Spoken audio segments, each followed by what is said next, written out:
The Mixolydian mode is one that is used widely in lots of different styles of music, everything from pop to jazz and blues. Its distinctive major sound makes it very popular. It could be described as mellow or relaxed. Listen to how it sounds here with the G Mixolydian scale.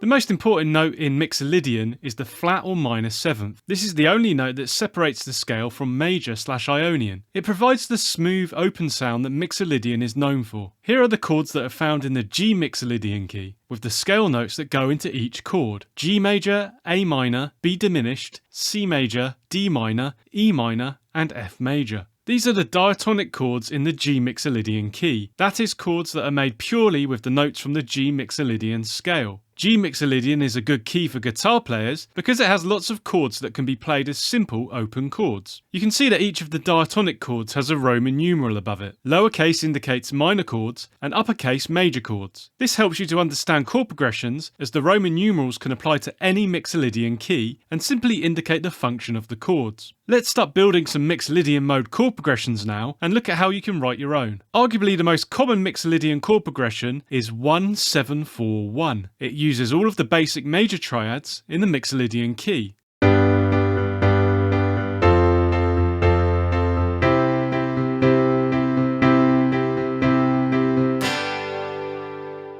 This is the best known Mixolydian progression. It is used extensively in classic rock songs, and it is easy to see why. The first reason is it uses all major chords, which means on guitar it can easily be played by using open or bar chords. Therefore, many guitarists will come across this progression by simply practicing playing major chords. From a theoretical level, the progression also works well. Starting on the 1 major chord clearly defines that you are in a major mode. Moving to the 7 chord then strongly plays the flat 7 note as the root of this chord. So within the first 2 chords we have defined our progression as clearly Mixolydian. The descent from 7 to 4 and then to 1 contains root notes that are a perfect 4th interval apart from one another. This provides a nice symmetrical resolution to the progression. You may also see these 3 chords in a different order within a progression, so feel free to experiment. Another popular Mixolydian chord progression is similar in structure as the first progression you saw, but this time I introduced the minor 5 chord. Let's see how using a minor chord changes the feel of the progression this time.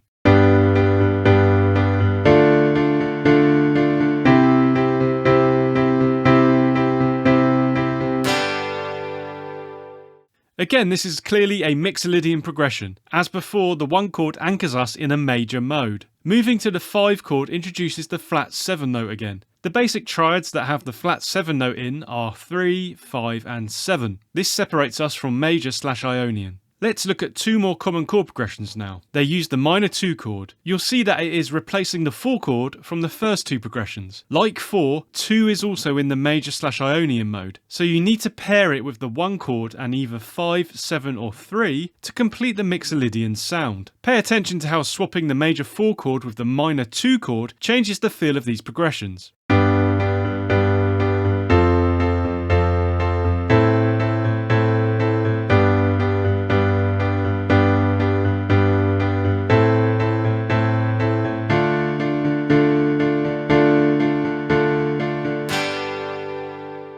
The last remaining minor triad is 6. This chord is the same in major and Mixolydian keys, so you will need to use a chord with the flat 7 note in it to show that you are using Mixolydian. The 6 chord is also the relative minor of the 1 chord. That means it shares 2 notes with the 1 chord, and as such can be a useful substitution for the 1 chord in your progressions. It also means that they sound nice played one after the other. Here's an example that brings this all together.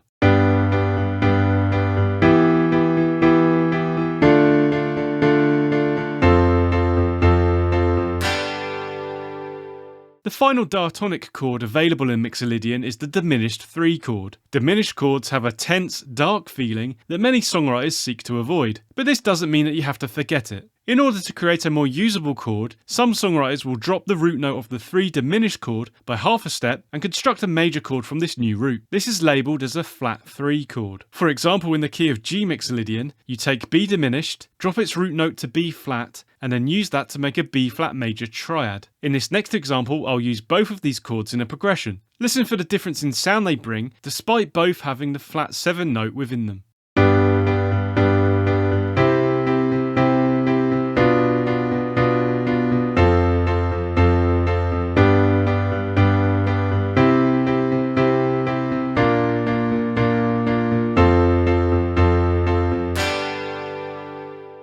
Another term that applies here is modal mixture or modal interchange. This is when you take a chord from a parallel key and use it in your progression. You can usually feel and hear when this has happened, as there is a sense that something has changed. This is only a brief change, too short to call it a modulation or key change. We then go back to diatonic chords from the key. A parallel key is any which has the same root or tonic note. For example, we're using G Mixolydian, so parallel keys would include G major, G Dorian, G Phrygian, etc. So the flat 3 chord can also be considered as a borrowed chord from the parallel minor, Dorian and Phrygian keys. They don't have to be modes of the major scale. You can also reach out to more exotic keys like harmonic minor or Phrygian dominant. Any chord that you like from the parallel key can be used, although you will see some used more commonly than others. This is a hugely powerful technique for your chord progressions and songs. The potential options for borrowed chords is huge, providing you with almost infinite ways to colour and alter your progressions. My recommendation when dipping your toe into these waters is to build up a Mixolydian scaffold in your song first to establish the tonal centre. This would focus primarily on chords 1, 5 and 7. Then bring in your borrowed chord for a short time before moving back to diatonic chords. Another popular chord in Mixolydian progressions is the flat 6, borrowed from Phrygian, minor and Locrian. This opens up yet another major chord to use in your progressions. This is a common approach to Mixolydian, creating entirely major song sections. On guitar, this allows you to play all bar chords, which lends itself well to rock. Listen to this in the next example. First up, I'll play the flat 6 to appreciate the sound of this chord. Then I'll play flat 6 and flat 3 after each other. Listen to how bright and positive these all major sections sound.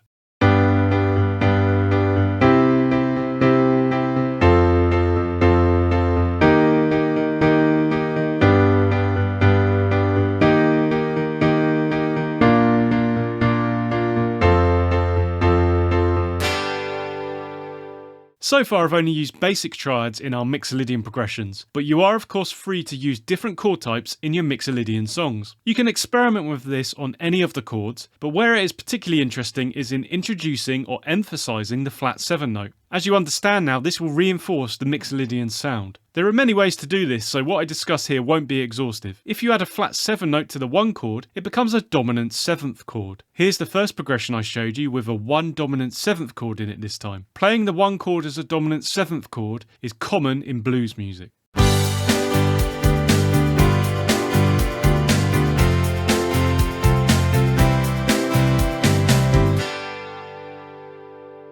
The 4 chord can be played as a sus4 chord. This removes the 6th note of the mode from the chord and replaces it with the flat 7th. Let's add this to our progression with the dominant 7th.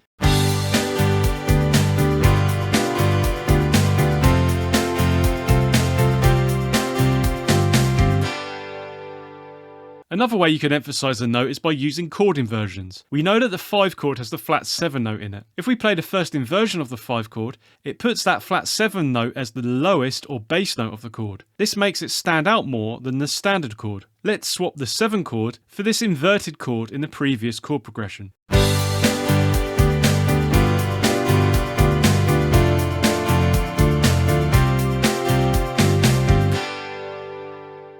You may have noticed that every progression has so far been using 1 chord per bar. This is not typical for a whole song, as it becomes quite predictable. Chords can be played for as long or as short as you like. You can mix them up to create rhythmic, riff-like sequences. In a band setting, you also have to consider what other instruments are playing and how your chord progression will complement them. Maybe there's a rhythm that runs through your song and your chord progressions match this. I'll now put some of what we've discussed into a full song example. There are a few things to note before we begin. The song is in the key of G Mixolydian, has a tempo of 142 BPM and a rough AABA structure at its core. It has an intro that sets the scene for the song. It starts on the dominant 7th 1 chord to have that initial bluesy edge. It also utilises flat 6 and flat 3 chords to add some major tension. The rate of chord change is set up here and features throughout the song. It creates a syncopated feel by changing half a beat before the end of bar 1. Then the offbeat chord changes continue, which really moves the song along in an interesting way. The A section or verse utilises some of this syncopated feel in the chord changes. The verse part uses minor 7th, sus4 and first inversion chords to provide a smooth, relaxed feel. This is all repeated twice before the song goes into the B section or chorus. This is a much more straightforward Mixolydian section with 1 chord per bar for the most part. The chords are all major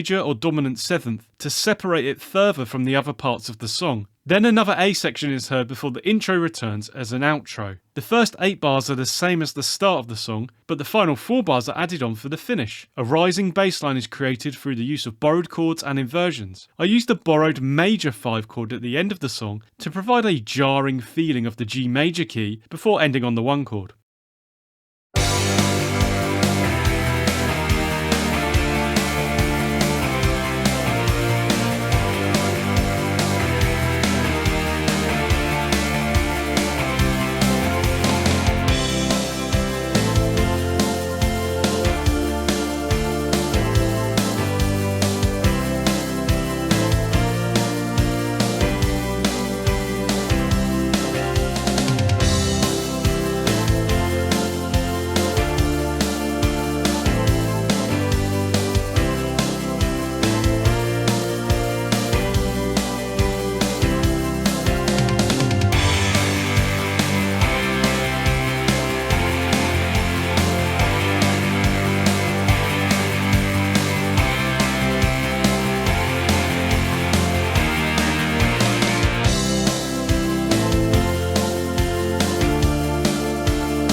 You've learnt about chord progressions, but there's a wide world of the Mixolydian mode out there. I've made a playlist just for you right here, so make sure you watch that next and improve your Mixolydian knowledge today.